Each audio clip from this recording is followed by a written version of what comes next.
Siamo fenomeni da baraccone.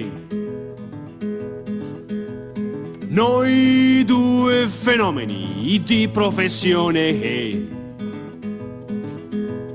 Noi coi nostri muscoli d'acciaio, i nostri baffi da fornaio.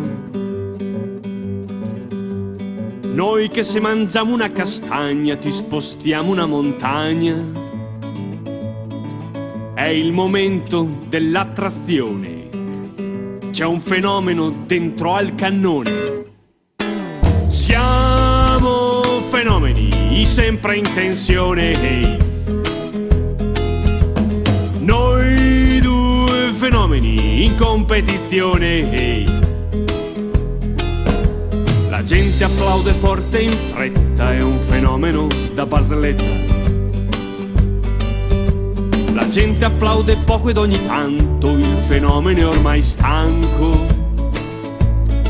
È ormai stanco anche il baraccone, che contiene 500 persone. Olè!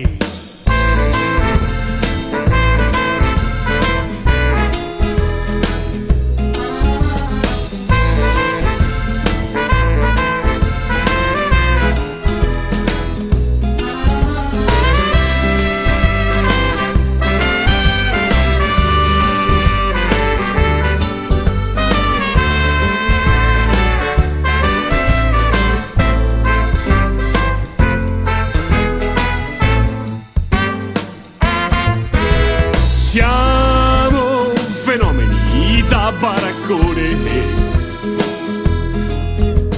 Noi due fenomeni quasi in pensione. Noi che siamo ormai canuti e bianchi per domare gli elefanti. Noi che se guardiamo troppo avanti non siamo più dei saltimbanchi. È il momento della pensione, il fenomeno col suo bastone. Siamo fenomeni da baraccone. Noi due fenomeni da compassione.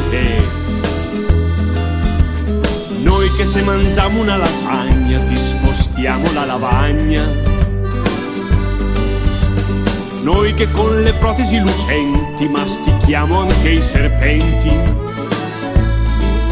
Un momento, fate attenzione, il fenomeno da